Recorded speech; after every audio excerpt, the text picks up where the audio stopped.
And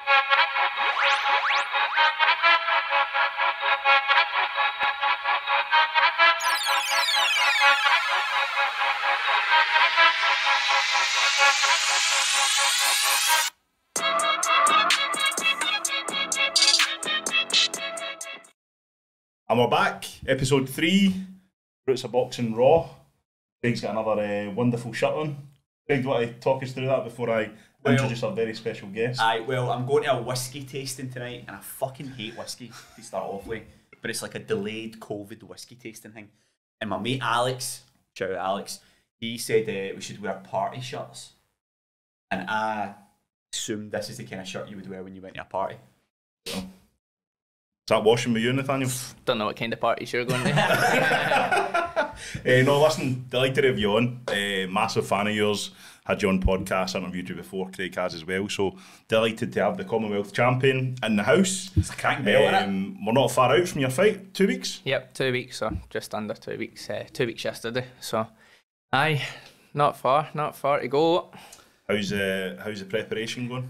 Amazing, like I'm in the home stretch now, so I'm looking forward to kind of getting in there and getting it done with. This is my kind of last hard week coming up, so I'm feeling it. Just came from 10 rounds of sparring there, so my body's in bits. So I'm looking forward to getting it out. How does it kind of go for you in terms of like the hitting your peak training? Are these the kind of hardest weeks? Like as you mentioned, is this where you kind of you turn it up a notch? Yes and no. Like I think everybody just psychologically, once you get into your last week, you start going, right, it's my last week, I'm going to beast it. But I try to go 100% every session, so it doesn't really matter first week, last week, whatever. Obviously, momentum starts to pick up once you get more into it. When you're first kind of kicking off, then you're like, oh man, another camp, and then you get a weekend, and then you're like, right, I'm in the zone. Yeah. So when do you start like tapering down in terms of your training? When does that? I mean, even we still go quite hard till the last, right up to the last week. So obviously my sparring will finish on Thursday, Friday this week. I've got my last few rounds in actually Boxing Scotland with the elite team, so I'm looking forward to that. They've kind of finished off my last few spars for camps, and it's always good because the boys are sharp. Getting a few sharp amateurs in each, 3 rounds a piece for them, and then you're getting absolute slaughtered off all these wee quick guys. I'm trying to take it easy there, going quick. I'm like, take it easy on me. So yeah, it goes hard to the last week. Just wanted to obviously give a shout out. Nathaniel's went and got a coffee before he came today, and I think you wanted to shout out Tim Hortons. Just want to say to everybody, Tim Hortons is absolutely garbage. If you're a Tim Hortons fan, you're a bad person. Shout out Starbucks. I'm a loyal Starbucks guy. They should get a Starbucks out here in the sticks. Yeah, that would be, I'm sure Greg would be happy with that. Starbucks out here as well. Other coffees are available, but G4 claims water. No, there is no other water available. G4 claims water. So we're here in the G4 claims new studio, mate. What do you think? Yeah, absolutely love it. Yeah, it's brilliant. It feels cosier than the other one, doesn't it? We're a bit closer, aren't we? Yeah, feels like you're nice and it's quite intimate. Yeah, and we've got the option of the couch as well if we want to get casting couch. What have I came into here? So I wanted to talk to Nathaniel. I have before about the fact that like Joe Ham Senior stable is, for me, how would I describe it? Very competitive. The stories are hard sparring between you as well, but extremely tight unit as well. How beneficial is that in the build up to a big fight to have people with a similar mindset in the gym? Yeah, it's cracking. Like obviously there was 3 years on this May 13th show, so it made it even better. Josh, the boy at the gym's on a May 13th show at is it the Normandy or something? Oh yeah, the Lemon Show. So there's 4 years going for it. So when 4 years are fighting on the same day, it's all systems go, kind of. It's great, especially like southpaw sparring in Scotland's quite rare to get a hold of. So I'm fortunate, like two other pros in the gym are southpaws, So for me, that's spot on. And then Reagan was meant to be doing his first 10 rounder, so me and him were going hard with the runs and kind of extra stuff out with training together. So we've always had quite a close and tight bond. So everybody's kind of pushing each other on, and that's you need that. Yeah. You need that. It's hard to do it yourself. Like, it's not. It's hard to do it yourself. I'm fine doing it myself, but it's just an extra boost when the other people are there pushing you on. You see everybody else doing what they're doing. So, and me and Reagan been doing different other things, hot pod yoga, stuff like that. So that's stuff I probably wouldn't have done before if he hadn't been like, "Man, let's go and give it a go and do this and do that." So. Yes, he's proper into all his like yoga and He loves his extras. He loves his extras. But it's great. Like years ago, I done yoga, like Bikram yoga, and after COVID and stuff, I was like, it's all gone now type thing. And this just popped back up, and he was like, let's go and give it a bash. And I was like, I've done hot yoga before, blah blah blah, but this is totally different. It's great. Yeah. So, and they actually sorted us out with a bit of sponsorship and support for the camp. So we've been going for like 2.5 months. You know, superb. They're always on whatever we need, and towels, feed us breakfast in the morning if we're in early. So decent.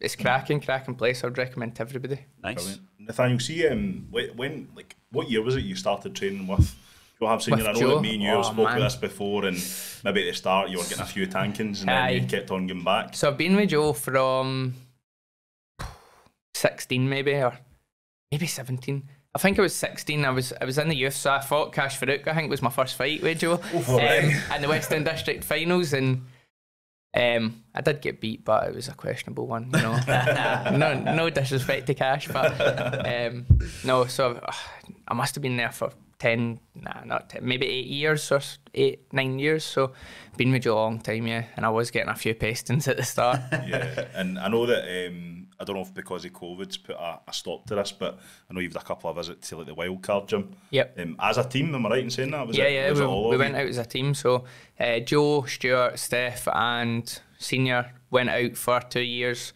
and then I went the year I went to the games. I came back, and it was like a surprise. They actually kind of got my flights and got me included. So the first time I went, it was actually like a gift for them and the team. So that was the best experience of my life. And then we went the following year, and again another amazing experience. I love LA. I would move to LA in a heartbeat. What a place, honestly. Best place in the world. Have you been? Oh, I've not been, no. I'd like to go to I love it. I seen like Boxing Scotland just out in LA and stuff, and I was like, I hate you. What's it like in there? So obviously everybody's seen footage of Manny Pacquiao in there, all the guys that have mixed it in the wild card. Do you get a different vibe compared to walking into a gym in Scotland or a gym in England somewhere?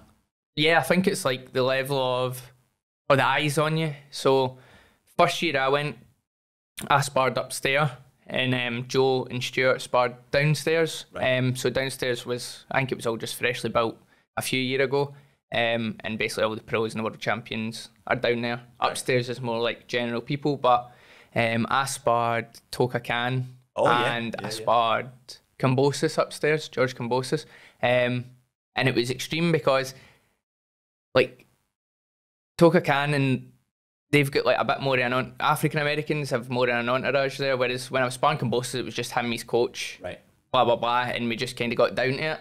Whereas when Toka Khan was there, like the ring was surrounded upstairs with people shouting and whooping and hollering, and then like I kind of put it on him, to be honest, a bit, because I was on a high for coming out of the games, and I was like, right, I'm going in here to start smoking people, hopefully get recognised in America. I had this like movie scene in my head where I was going to get signed to Top Rank and all that, so like I just put it on him a bit, and then he tried to get out after 4 rounds, and then they were raging and they sent him back in, and then in the 5th round, like I was just going for him type thing, because like he's quite lazy, but he's class, he is class, like give him his due, but he was quite lazy, and I was just, but everybody's whipping on the outside, and like I was buying into it. I was like, yes, let's go. Nice. So it's good. And then the following year I got invited downstairs, because obviously they'd seen me the year before and they were following me on Instagram and stuff. Right. The coaches in there, Ernie and Pepe and stuff, and Freddie obviously had took like a wee liking to me. So when I went downstairs, I was sparring everybody. I sparred Quig, Joshua Greer, Don't Blink he's called. He was a good experience to spar because he talks to you when you're in there and he's like chatting shit and stuff, and it was funny because he was doing it to everybody and I was like, oh fuck this guy, see when I go in I'm chatting my shit to him. So we get in and he was going like, yeah, coach, and stuff. His coach was like, stay sharp, like blah blah blah. And he's like, yeah, coach, yeah, I hear you. He was hitting people with his shots, and he was going like, whoa, look at that uppercut, like talking shit. So, but when I got in, obviously he was like a bantam or a super bantam, and I was sitting a wee bit heavier, and I just kept him on the jab, and I was just hitting him like crisp shots, and then I was going, whoa, look at that shot. You ain't seen nothing yet. And like chatting shit to him, so it was funny, and he was getting raging proper, trying to knock me out and stuff, but he couldn't get me, so that was good. And then like I'll spar anyone, so I was sparring like bantamweights up to lightweights and super lights and stuff. Like I sparred that Juno, was it his name was? Romero Juno, who fought Garcia and stuff, so I get cracking sparring out there. And then sparred Selby before the Warrington fight and stuff, so It was amazing. What was Kambosos like? I guess probably did you see when you were in there with him, did you think he would project himself as far as he has? Nah, never in him out. Like I felt I dealt with him pretty well. Like he sparred Selby, and Selby kind of schooled him in sparring. Wow. So when they went to fight, I was like, Selby's got this in the bag type. And then I still don't think it was a lot closer than. Or I thought Selby could have nicked it in the actual fight, but even based on the Selby fight, you would have thought, no way is he going to produce that performance against Teofimo. But well, I'm a firm believer, when it's your time, it's your time. Yeah. And like Teofimo needed humbled, and Kambosos rightly so was the guy to do it.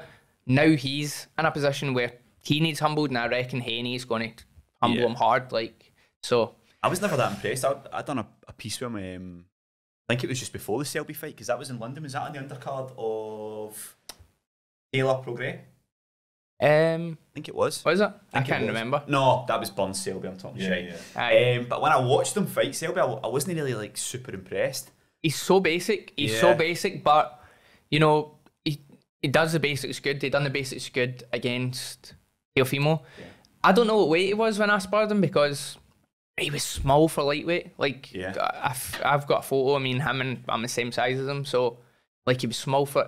I don't know if he was super feather when, you know, I sparred him, or what the script was. But and he could not punch. He couldn't punch. So, him hurting people, like, I don't know if maybe he's just. I know after I sparred him, he done like 3 camps with Pacquiao. So that might change your person. I don't know, but it was night and day. Like when I sparred him, he wasn't the guy that fought Teofimo, no. People say that about me though. They look at me and go, he doesn't look like he could, but I'm honest, I'm an animal. Seriously. I don't know. We'll see, we'll get you a wee spar with Nathaniel after this. I think he's getting around in. I don't think people look at you and think that. I think people look at you and think, what the fuck is that shot? It's a fair shout.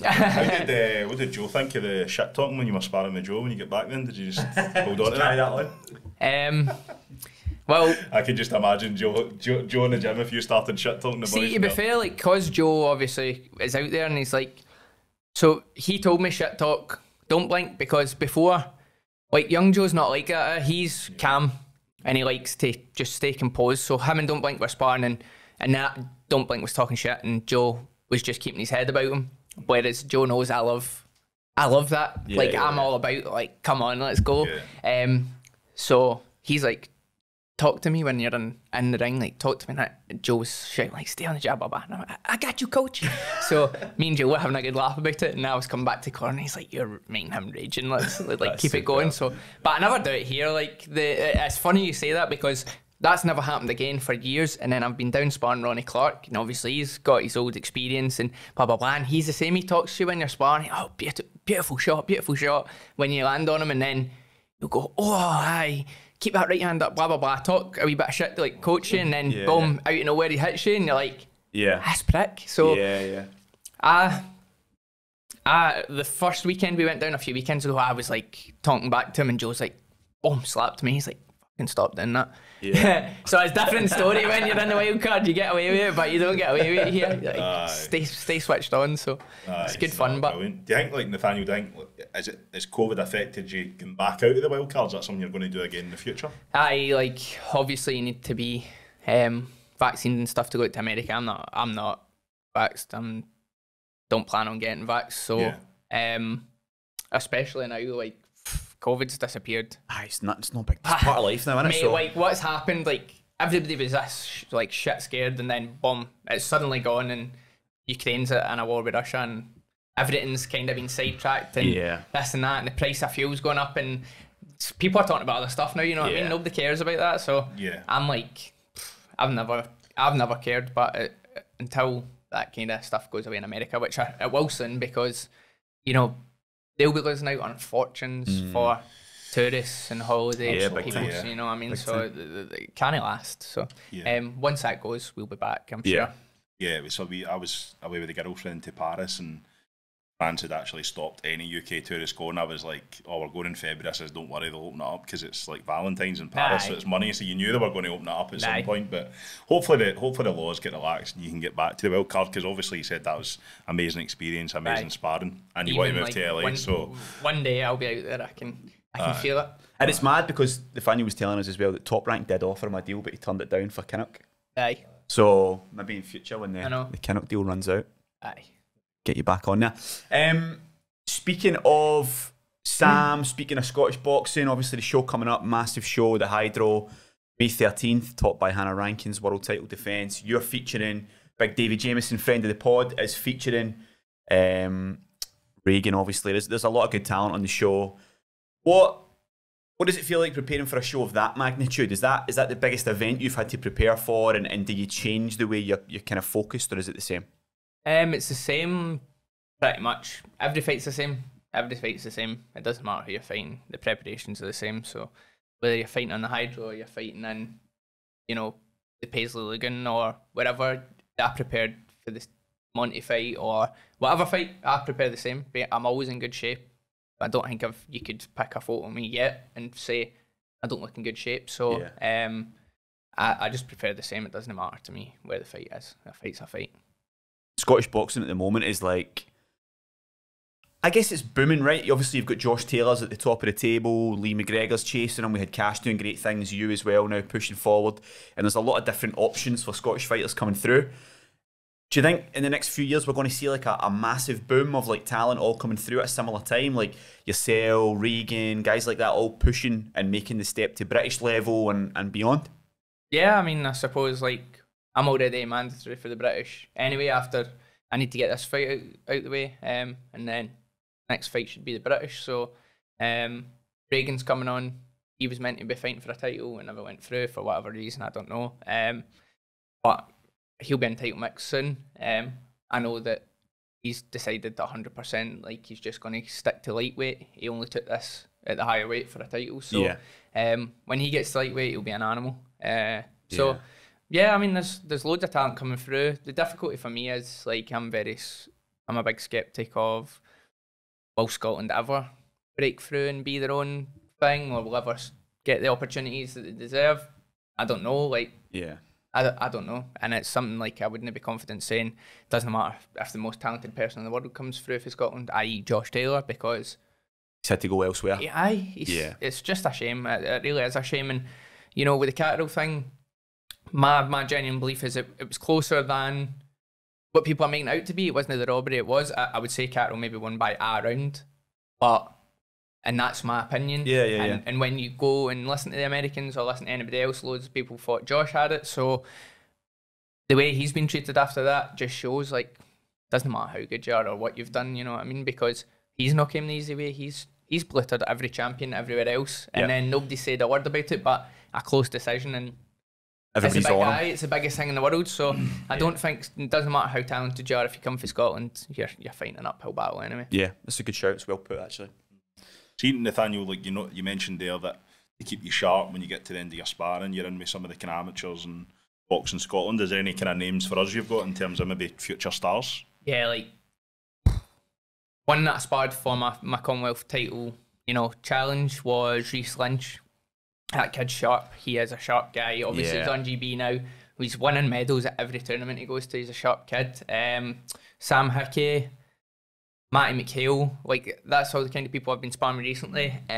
Sean Lazzarini, I believe he should have went pro a long time ago, you know, and he's farted about a wee bit. His name's been floating about for a while, hasn't it? Yeah. Mate, see, the problem is, I genuinely believe, see, if you start having problems with your hands, they'll never go away. Yeah. And that's just how it is, and it is a shame, but he was having problems with his hands in the amateurs because you're knocking people to work out, you know what I mean? So if that was me, I'd have been going and making my money before, you know, it was too late. But he might come back. He might, I know he's had a few operations through GB and stuff, so fingers crossed he gets out because that he'll fly through the pros. Yeah. See, I wanted to touch on the whole Nightmare nickname. Where did that come from? The whole Jason mask and stuff like that? I absolutely love it, but where did it come from? Where did it stem from? So when I first started, and that's me being honest, like I never really sold tickets because I moved about house a lot when I was younger. I never really had a stuck to place. So Reagan's always been from Bishopbriggs area-ish. Same house, innit? You stayed in the same house his whole life? His whole life. Same Joe Ham Jr. stayed in the Gobbles his whole life. Everybody else has stayed in their scheme or their respective place. I moved about. I was Hamlin, West End, Bearsden, wherever steps, you know, so I was constantly moving. So I never got a firm base of people who were always going to come to my fights. It was just some people for here, some people for here, some people for here. And then I signed with Ian first and he was always doing dinner shows. So nobody my age wants to buy a tux and come to a dinner show, you know. So when I turned pro, like I was working with Joe Senior at the time, and we were in the van and we were talking like, what can I do? Like, how can I make sure people remember me when they see me? So I was like, what nickname should I have? Blah, blah, blah. And like, I was obsessed with Conor McGregor at the time. So I was like, Notorious Nathaniel, that's good. Notorious.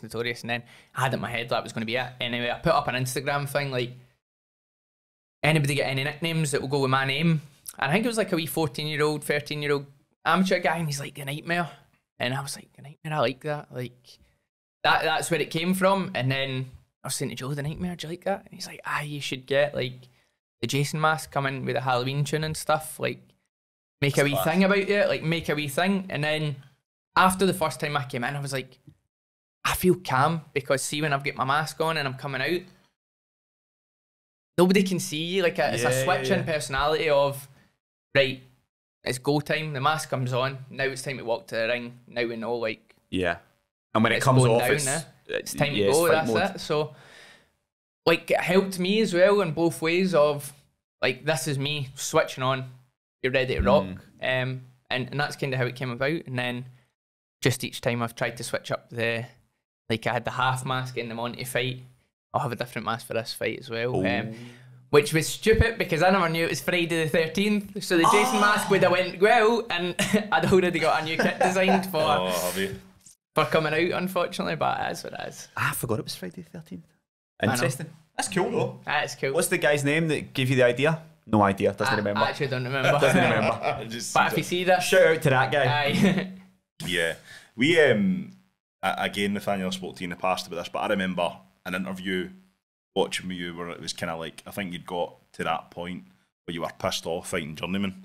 And you were like, this just doesn't, like, you know, it's not reflecting you in the best way as well. So, did you just get to a point you were like, right, I want to kind of take that step up in terms of challenges, I'm ready for it, I'm always in great shape. Like, I was pissed off fighting journeyman for the get-go. Like, I came out, I gave myself a mindset when I came out of the amateurs of, like, you've reached what you would call the highest of Scottish boxing in the Commonwealth Games because realistically I'm not going to get to the Olympics. Like, doesn't matter if it was dynamite. Like, Josh was lucky to get to the Olympics just with how everything worked out. So if you're Scottish, it's difficult to get to the Olympics. So I thought, I've reached the pinnacle of Scottish boxing here as an amateur.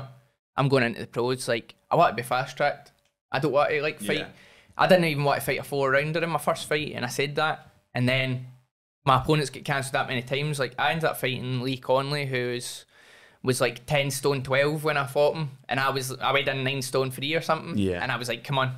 And I schooled him. And then next fight, fought another journeyman, stopped him. Next fight, fought another journeyman. And I was like, I'm not getting up for this. This isn't worth. And at 3 fights we applied for, or not applied, whatever, put forward to fight for the Celtic against Monty. I think he was 8-0 or something, and I was 3-0, and they said, you've not got enough fights. Which I was like, listen, come on. And then we got another 2, and then they were like, all right, you can fight now. And I was like, 5-3, does it really matter? Did it really matter? Did the 2 opposition I fought, and between that, bring me up a level? No, because I fought another 2 journeymen, so.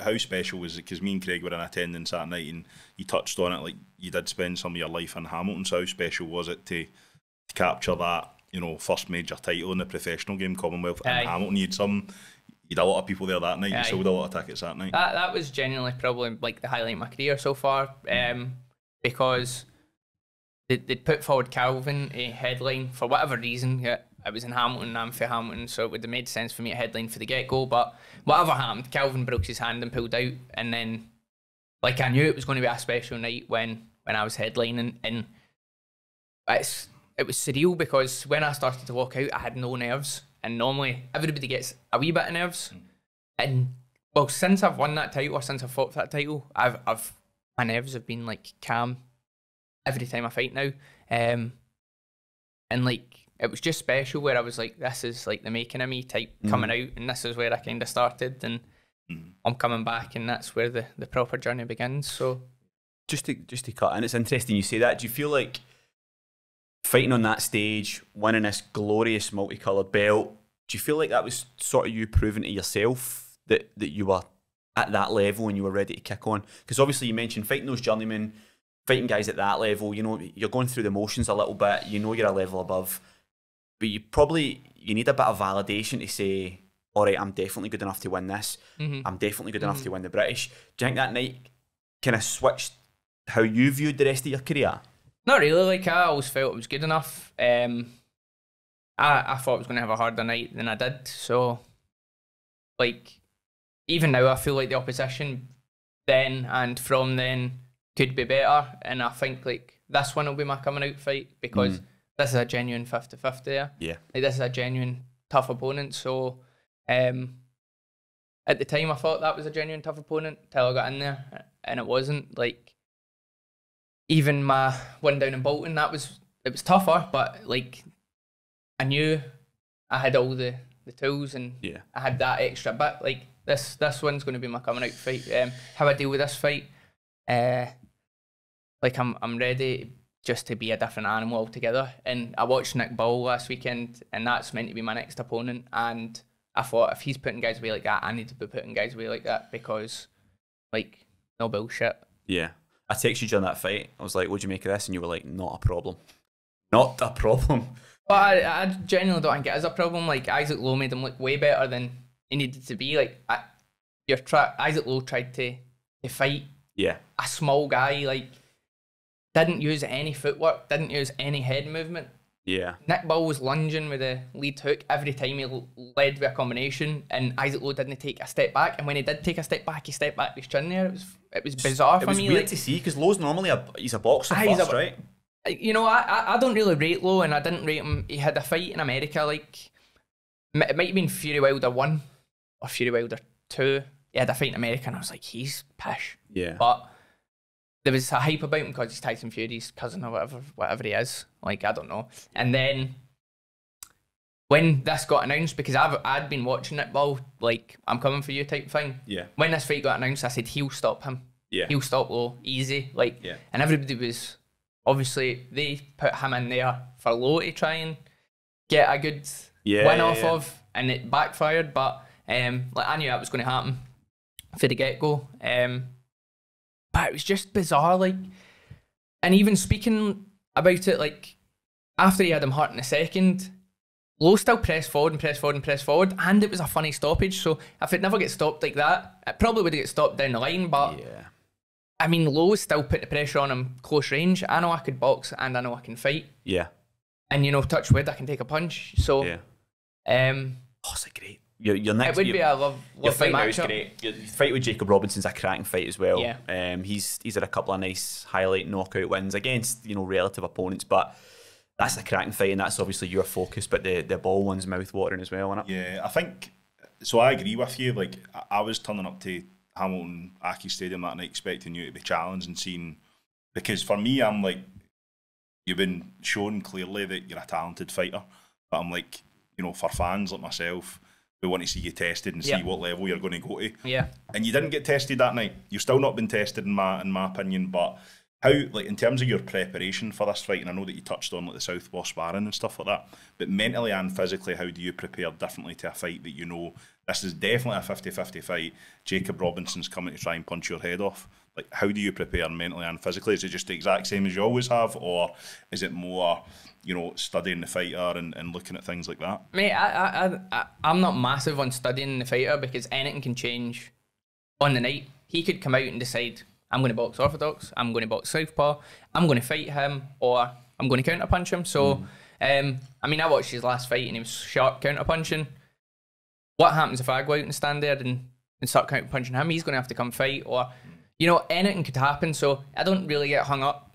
You know, people always fight the same way, but when like the shit starts at the fan, you're going to need to change something. So I prepared any which way anyway. For this one, like, in my head, I just think I can't lose this. I cannot lose this because I've got too much riding on it. He's not got nothing riding on it. He's got maybe his family reputation riding on it, but like, if he comes to Wales and fights the champ and goes home bet, nobody cares, because well done, you went out and you challenged the champ, and you might not have got it, but we're no worried because it was in his hometown and blah blah blah blah blah. Yeah, I've got too much riding on it. I've got the British shot riding on it. I've got all my future purses riding on it. You know, I'm going to have a kid soon, so I've got like my future riding on it. My future riding on this. Me providing for my family's riding on it. You know what I mean? Yeah. He's not asked. He's got like, oh, I'm living off my dad's name type thing. Who cares? Like, that's my mindset this time. Like, I'm having a kid. I'm trying to pay a year's mortgage before my kid gets here. You know what I mean? I'm trying to get big money fights. So I have no, like, it does not matter what happens in this fight, because I'm willing to walk through the gates of hell, you know what I mean? Yeah. So, and if he's not willing to do that, then it's going to be a tough night for him, you know what I mean? So. I know. I'm dying for this fight. Fucking goosebumps there, man. Jesus. I know. So. And it's great, and I think you mentioned it there, obviously, and it was one of the things we wanted to speak to you about. Obviously, your beautiful partner is pregnant. You're going to be a da. Old Da Collins. Old Da bod, I've been rocking it for years and I've got naked. So, what's that done for you? Obviously, great news. Congratulations as well. What's it done for you? Is it softened you up? Has it made you more determined? Obviously, there you were very determined, but how does it mean more? Does everything mean more now? Yeah, I suppose so. Like, you're gonna have a kid. There's somebody there relying on you, and there's somebody there that. Like, if I don't win this fight, where do I go? Is my idea. Because I'm not going to get money like I could get if I don't win this fight. I'm back to the drawing board, back to square one. And then is it worth it? You know what I mean? Should I just go out and get a normal job and provide for my kid that way? Like, or should I keep grafting away for terrible wages and try and build myself back up? You know what I mean? So I'm more determined than ever. And I'm looking forward to it. So... You know, but the way I see it is like you're coming to take food out my family's mouth. You know what I mean? So that's that, plain and simple. If we get a Roots of Boxing baby girl, I'll get it in it. Represent. I'll get it in it. That's great. Great news, man. No, it's so in terms of like you never want to look ahead of any fight, Nathaniel, but you're extremely focused. Like, if you were to come through this and get a victory, like. You know, you eyeing up the British title? Is that the route you're going? Yeah, like I don't really. I say it. I've said it in multiple interviews. That I don't care about the British. Like, loads of people are like, "Oh, British. I need to hold the British." My weight's too wild. Like, there's too many good fighters at my weight. There's no way I'm getting the British and fighting 3 fights and keeping the British because there's too many people. Like, there's too much. Like. If I go for the British, I'm getting the British, and then I'm going on. I'm pushing on because I'm not waiting, hanging about. Like, for the next hungry guy to come and get me. You know what I mean? So I'm getting the British, and I'm out of there. Tick, I've won it. Like, great, brilliant, I'm away. And if somebody was to turn around and say tomorrow, do you want to fight Jordan Gill for the European? I'm going to the European. I don't give a fuck about the British. Like, it's interesting now. I've spoke to a few fighters that say the same thing about the British. It used to be this coveted. You have to win it outright. It's like a thing you really want to do, and now guys are.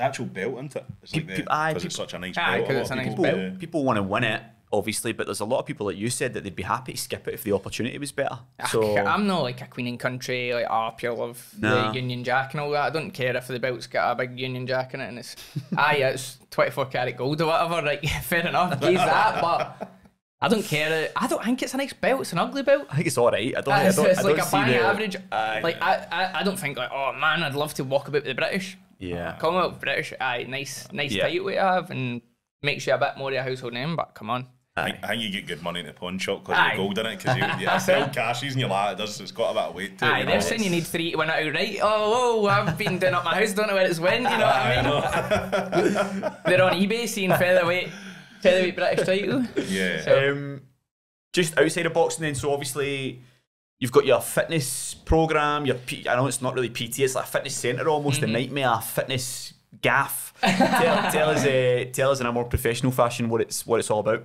Yeah, it's a hard one to describe now. I'm going through a bit of a transitional phase. It was the Nightmare Performance Centre. It's now just the Performance Centre, and I've brought a few normal PTs in. So we're kind of transitioning from just boxing to a bit of everything, because business-wise it doesn't make sense. People do like to box, but the market for personal training and etc. is too big. I'm touching into online coaching as well now. So I've got a guy mentoring me and giving me a bit of a heads up on the industry, and I'm trying to do my research more. So now that I'm in camp and I've got a lot of free time, I just kind of study and try and learn as much as I can, so that after the fight I can go back to business and keep making moves. So I want to build up my business so that if anything ever does happen in boxing, I do have something to fall back on, or I do have something to move forward with. So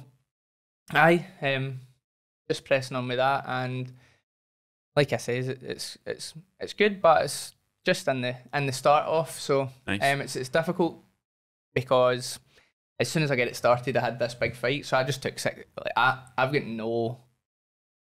no qualms about going, oh, I'll just stick about and do this and that. Like, as soon as it happened, I was like, that to people, right, I'm off for 6 weeks, sorry. You're gonna need to deal with that. Like, I'm out of here. It's a shame because it's hard, like, the rent's quite expensive, and when it gets to that, like, I'm paying the rent out my own pocket type thing. So that's how I'm trying to start getting more PTs into it and do my wee bits and bobs. So we'll see how that goes in the long run. Yeah. So I've seen that you've had the rest of the stable in there as well. It looks like a really good. So where is it? It's at Pomodee, Morris Park's the building it's in. So it's like a big facility. It's just got loads of units in it. It's good, it's spot on. It's more or less like our basic operations for all training minus sparring. So once we need to spar, we go over to Sam's, use the rings. But yeah, it's pretty kitted out. Like when I started, I actually had a wee bit in crypto. Oh, did you? I did. I got into a bit of crypto hype a few years ago. So superb. I made a good. I never made a good bit off it, but I doubled my money basically. Nice. And I just took it all out because everything was starting to go downhill. So I never made as much as I could have if I held it, but I just took it out and bought all the equipment and kind of went balls deep. So now I'm kind of tied to it. So yeah. I wish I knew about crypto, man. Everyone's always talking about crypto and all the wee hashtag crypto things on Twitter and stuff. But I tried to put money in shares once. I lost it in the first day. There's like, is it Ethereum? Is it that's the other one as well, isn't it? There's like. Yeah, I remember my brother mentioned it years ago, but as soon as he started talking about something like technical, I was like, just switched off. I was like... You know, see, to be fair, like, I would never have paid attention to it if... So when the first lockdown happened and I was doing my boot camps, I actually made, like, an alright bit of money. And one of my pals said to me, like, he's an accountant, he's like, I'm getting into this crypto, you should get into it. And I was like, what is it? Like, one of the half-hearted ones, and he's like, listen, I'll just send you over what I'm into, and you stick into it. I think like, I've never had savings. I've always been in my overdraft for about 8 years. As long as I've been boxing, I've been in my overdraft. This is the first year I got out of my overdraft, and it was due to bank manager inside me is fucking. This is the first year I've been out of my overdraft, mate. It's hard going. Like it's a hard sport, and then I done a wee bit. It started to make a bit in lockdown that I saved like. And when I'm talking about savings, I mean I saved like $1,000.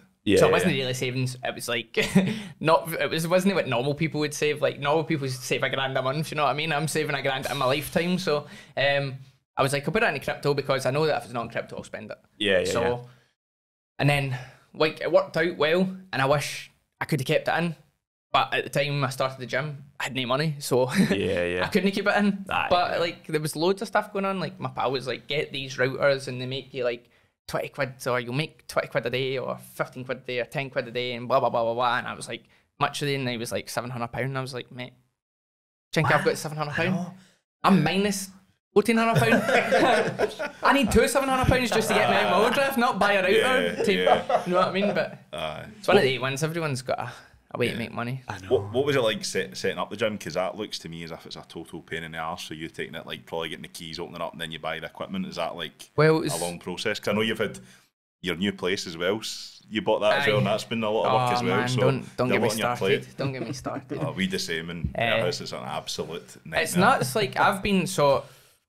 That's as a wee disclaimer. It's not really affected me that much. So my mum and dad stayed up in Brisbane. They built like they had a garage, just a normal sized garage, probably like maybe the size of this room actually. And then they like made it into like a wee outhouse, summer house thing. So it's got like a wee mezzanine with a bedroom, or not a bedroom. It's got a double bed, mattress, and then downstairs it's got like a sofa and a wee kitchen workspace. So Stuart obviously has got an electrical company, so he's came in to rewire the house. The house was all dusty, and then there was too much stress going on. Like the plumber had lifted all the floors downstairs to replumb the downstairs. So I was like, I can't live like this. So I just like took my George Foreman, took my microwave, and took my air fryer, and I just went up to the outhouse, and I've been there for the last 2 weeks, like staying in this wee like it's just a single room outhouse, like going down to the gym, getting my workout in, showering and that, and then I'd go up, cook my stuff in my George Foreman. There's a wee tiny fridge in there and that, like living proper, like what you would imagine somebody to be in a camp living I was just in there, like no Wi-Fi, no nothing. I've got my iPad, like I hotspot it to watch Netflix and stuff. So like even today, like the plumbers in the house, we've got no kitchen. We've not had a kitchen for a year.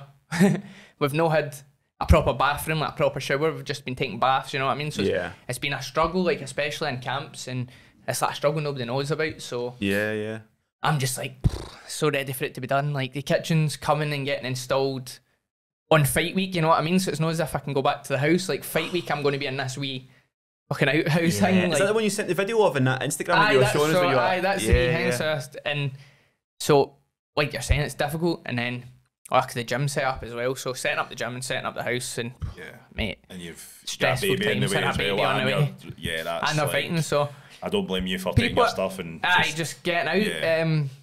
People are like, oh man, you look like you've got it cushy, you're just like cutting about training and that. And I was like, see if you knew what was happening on all fronts. Like the stress levels.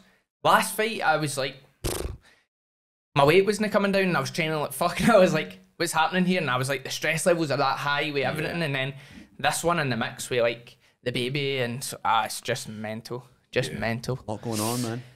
Going on. I think, like, you know, obviously the work you're putting in just now to the performance centre and everything, and try to get PTs, like you're trying to secure your future outside of boxing, you're studying and stuff like that. So it's all for good reason. But I can't imagine what you're going through trying to balance all those plates and it must be stressful. So basically, Jacob Robson's going to get an absolute tank. It does sound that's it, mate. That's it. Like, so I've got a kitchen to install, mate. I need to make it happen, you know. If I get beat, I'm not eating for another year in a kitchen. No. Think how good that hydro shower's going to be, man. I know, that's what I'm thinking. Hopefully it's got a good bit of pressure, man. Is this the first time you've fought at the hydro? Yes, that's the first time I've fought at the hydro, so I'm looking forward to it. Yeah, I think it'll be a big night. I know we spoke before about just in terms of like what capacity and stuff is, but I think as a fighter, you surely travelling down that night to fight at it, and it's all lit up and stuff like that. It must be a dream for any fighter to be fighting at that kind of venue. Yeah, it's going to be a good night. I'm looking forward to it, and you know I've done my part, so I'll have a crowd cheering for me there. Regardless of whether it's full or not or whatever happens, I know my crowd's going to be there. So nice. What was wanted to kind of take you back a bit to Commonwealth Games. You mentioned it, you touched on it. Gold Coast? Yep.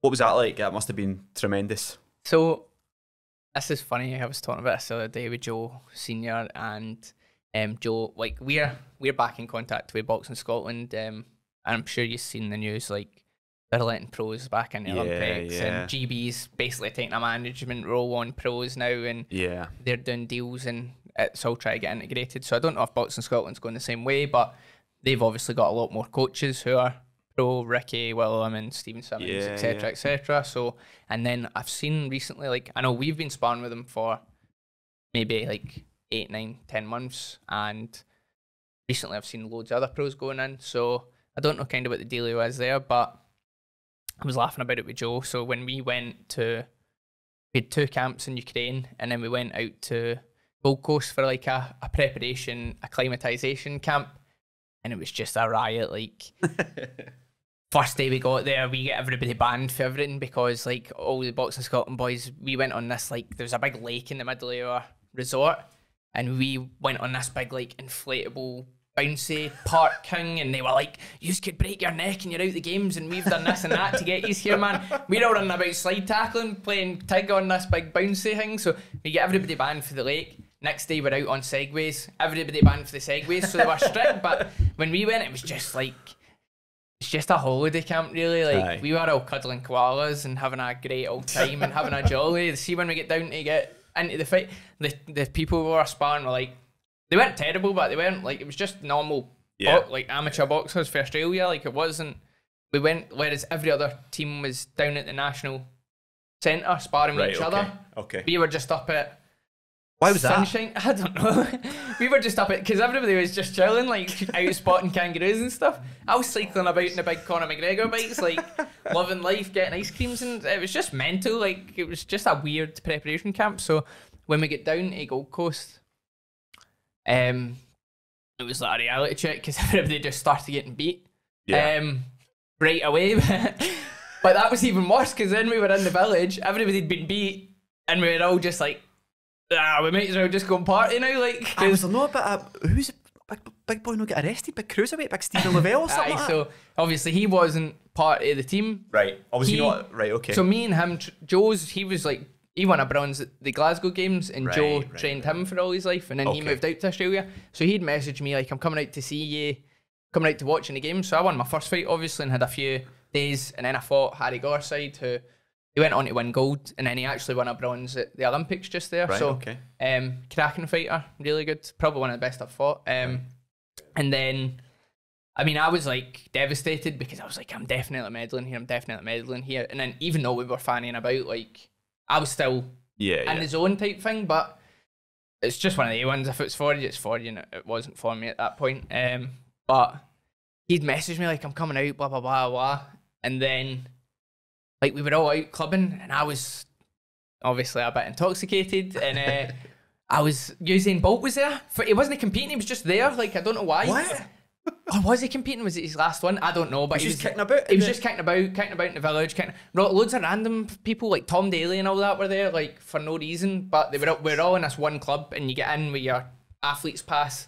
Right. And, like, you never had to wait in lines and stuff, like you were celebrities. So, get in, blah, blah, blah. So I've jumped in intoxicated, and I'm like, Usain Bolt obviously got a booth, and he was just picking birds to come into his booth. And I was like, I want in that booth with all the birds. So I've jumped over, and I'm like, you're saying it's me for Glasgow and all that, you remember me? Like, blah, blah, blah, blah, blah. And he's staring at me, and then his, like, second in command guy came over, and he was like, look, I was like, I was at Glasgow with him, man. We were tight and all that. And he's just staring at me, and then the guy's like, no, not tonight, man. And I was like, mate, it's me, Nathaniel, you know me. Obviously, it was just a big piss take. Anyway, I ended up getting papped out. Long story short, I ended up getting papped out. So I walked back to the tram. Next morning, we all get called into, like, a wee, like, porter cabin. It was like shit went down last night, who was there type thing. And I was like, well, I get chucked out and went home. So I wasn't there. I think a few of them came with me, actually, like, home, because the night was over anyway, kind of type thing. Went and got McDonald's, went home, blah, blah, blah, usual scenario. Yeah. And then the next day, it was like, stuffs went down. So anyway, Craig was like, nobody say nothing. You don't know nothing, like, blah, blah, blah, blah, blah. So I was like, I don't even remember seeing you out, like, whatever. I actually don't know nothing. So anyway, it all came out, like, he'd smashed a guy and his bird and the guy's pal or something, so I don't really know what had happened. But then when it properly came out and he was getting, like, going through court and all that, the video came out, and you see him in the club, and I was like, a dance floor, then a platform, then another platform, and he's standing up the platform, and obviously he's just sat his drink down, peed all over this couple. The couples came round to say something to him. He's just whacked the guy, whacked the bird. Like, it was all going down, and then I was like, I did not know that happened. I was not there. I was in Usain Bolt's booth with the troops. So funny. And then like same happened with a few nights later. Like Sean McComb went out, and then whatever had happened, he'd been getting wide with bouncers, and they were like moaning round the side type thing.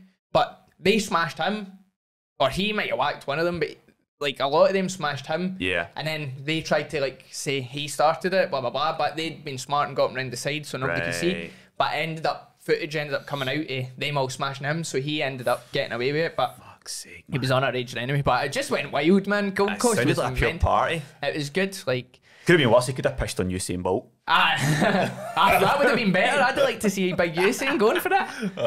But that was good. It was a good experience. But I was just like, you were meant to be there for the games and putting in performances and winning medals, and it just was wild. I guess at least you went out to the guy that won gold, right? At least you can say I went out to the guy that was maybe the best in the category. Or I was going to touch on Joe Ham Senior. I think more today in boxing. Well, you agree with us, but trainers like doing interviews, and trainers like more. Joe is absolutely not interested in that. Like I spoke to him before, he's quite happy to. You know, the focus goes on the fighter, probably the way it should be, but more and more in boxing as a focus. What is Joe like? Like, see one-on-one? Because to me, he seems like doesn't take any shit, brilliant trainer, demands a lot of his fighters so that you guys can be successful, wants the best for you. But, like, from your perspective, you've known him a long time, so like, could you take us on that journey of what he is like as a trainer, like, what he's like behind? It's hard. I think Joe gets a bad rap because he doesn't really care about what anybody thinks, and he doesn't care. Like, his main interest is us, and that's the be-all and end-all. And, like, if you disagree or if you know what I mean? Like, you see your Adam Booths, Dave Caldwell's, and they're all in chatting and blah, blah, blah, blah. It's all about me, it's blah, blah, blah, blah, blah. But Joe's the polar opposite. It's all about us. He wants us to perform. He wants us to be successful. Like, our success reflects on how good he is as a coach. I'd hands down say Joe is the best coach in Scotland, and that's, like, there's no question about it. I couldn't think of anybody else that's as good a coach as Joe. His ability to read a fight. So rather than anything, his ability to read a fight and give you instructions, like, unmatched. I've never been like, I think if I was at the games and Joe was in my corner, I'd have probably won a medal or bet who I was meant to beat, because he would have read that, and the instructions that I would have got were like, would have been, you know, this is how you win this fight. And it's always been like that with him. And like you say, yeah, you're right, he doesn't take any shit. I mean, when I first started, my mindset was like, oh, I'm just turning up to train, I'm just turning up to box, and that was like out me quick. Like, I was scared to miss a session. I was scared, like, I don't, because he would always be like, I'm here for free, I don't need to be here, I'm here to improve yous, like, and yous can't give me the respect to turn up if anybody never turned up. So, like, that always stuck with me, and I never missed a session for, I don't miss a session now. Like, I still don't miss a session because I fear of letting Joe down, or I fear of, like, getting a bollocking, or he's almost like a dad. Like, where, well, I don't want to let my dad down, I'm not going to, like, fanny about and I'll just do what I'm told type thing. So, like, I see him as a second dad. He's always been there as a second dad to me, like, and it's that relationship, and it's like, he doesn't just let anybody in. You need to be like you need to have a certain, like, something about you to get in. So it's like, all our team, because we're tight, and all our team train hard, because if you don't, you're out. Simple as, like, and that's just how it's always been. And I do think it's quite interesting that nowadays in boxing, like, fighters tend to move between trainers quite regularly, right? There's not really as much loyalty as maybe there was 20, 30 years ago, but when you look at Joe's stable, you've been with him for years, Stuart's been with him for years, like, there's a lot of guys that have been there for a long time, like, boxing-wise, so it obviously speaks volumes about the stuff he's doing. And can he have a laugh? Does he ever switch you off and have a bit of banter? He can have a bit of banter. And a wild card? He's funny, aye. When we're away and it's sunny. Nah, Joe has a good laugh, like, unless you're in there, you don't see it. Yeah. Unless you're in the mix, like, you don't see it, and it's funny, and everybody's got a good bit of banter, like, it's good. It's a good relationship we've all got, and like you're saying, we've all been here for years, and people do switch about coaches, and, like, I don't rate that because I was nothing, and I was terrible when I first started boxing. So I would not be where I am without Joe. Yeah. And like a few times people have said to me like, "Why are you still with Joe? Like you're at a big level. Like do you not think you should go?"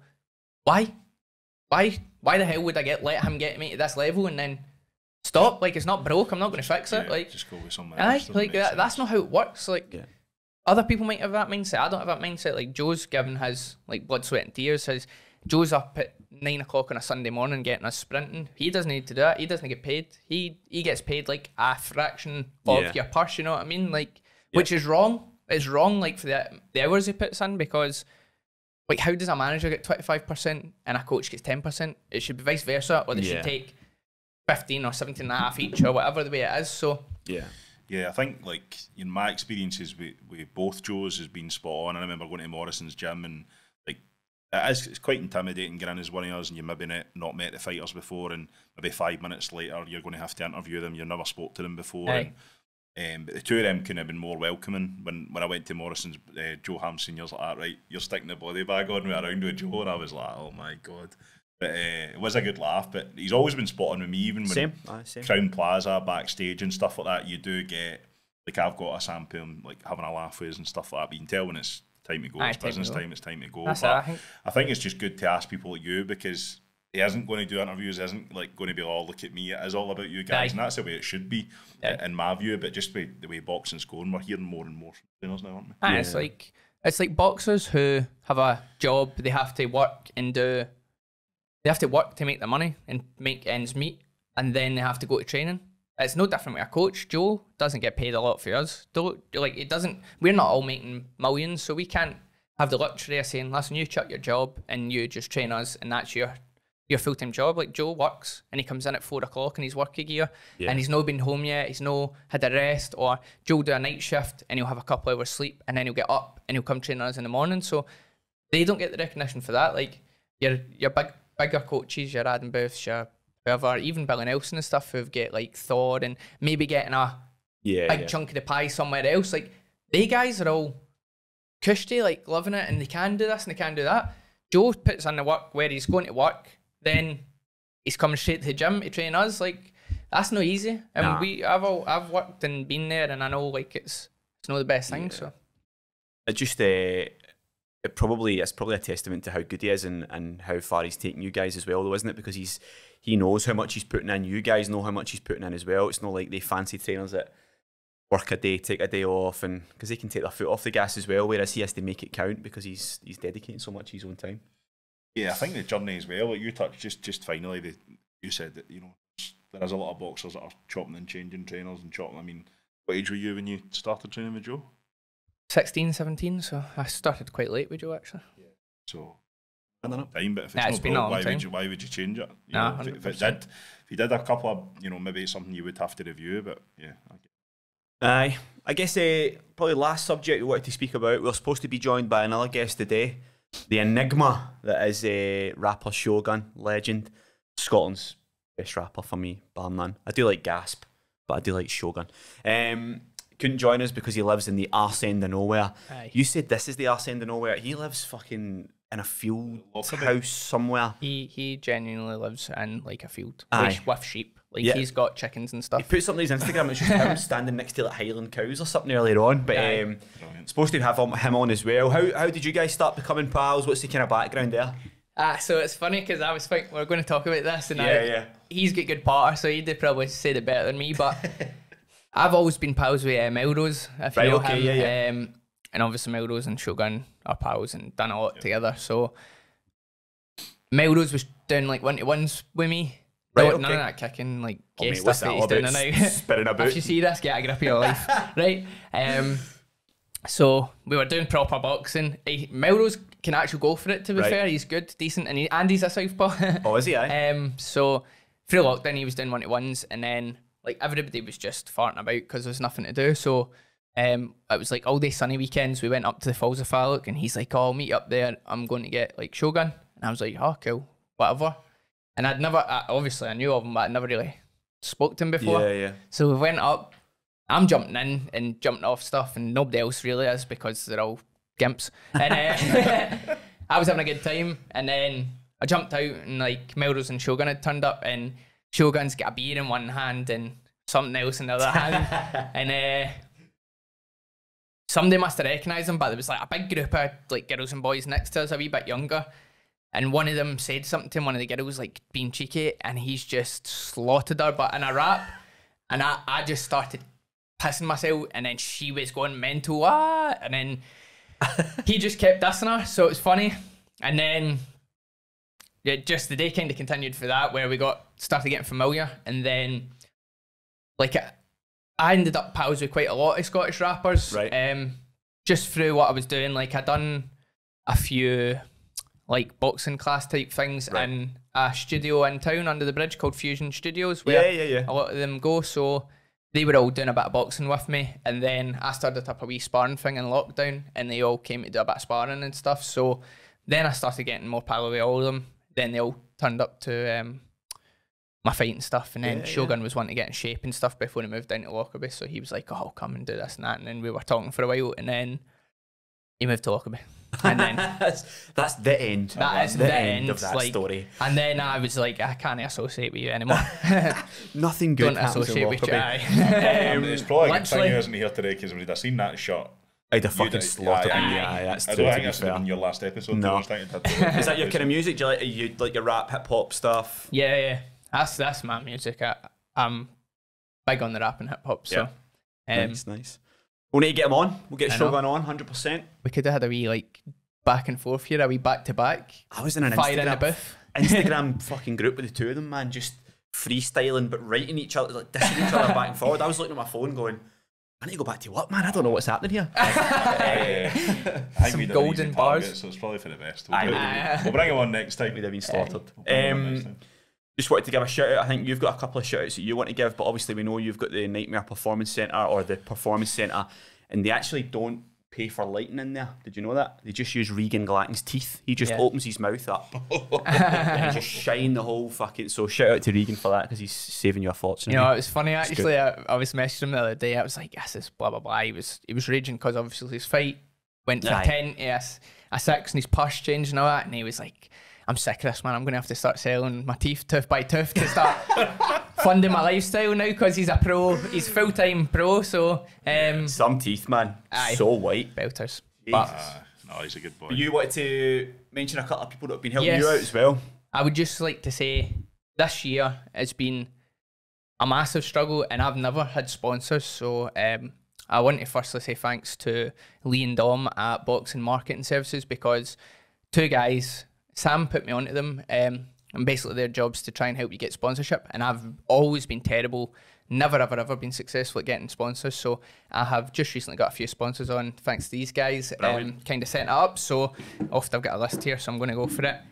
You'll know one of them, Tim Hortons, you can fuck off. Yes, scumbags. I mean, who doesn't have almond milk? You know what I mean?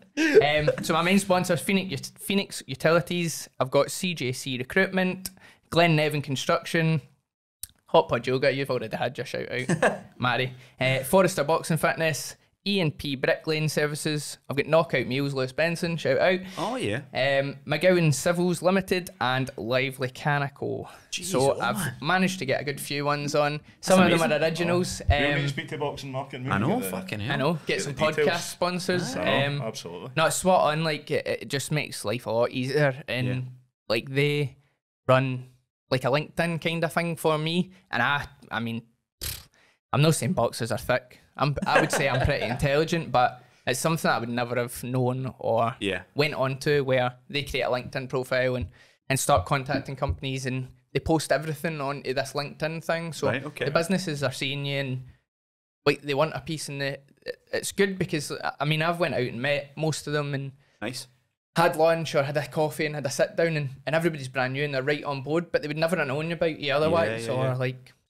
And I think there's benefits for businesses doing it as well, tax wise. So I think it's just probably like, boxers don't know enough about it, businesses maybe don't know enough about it. So it's good that they're connecting people. Good to get a hand. But we'll get the logos up for the businesses at the end, because I think that's massive. They're supporting as well. So no, just want to thank you and all the best for your fight. I'm hairs went up at the back of my neck when you were looking at me now Aye. talking about your motivations for the It's fight. a hell. It's a hell.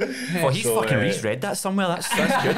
Yeah. So, and if anyone wants to catch up with me and Craig on that night, we'll probably be absolutely blotto by about 5 o'clock. So, But don't cut that bit out because we need to apply for our media credentials.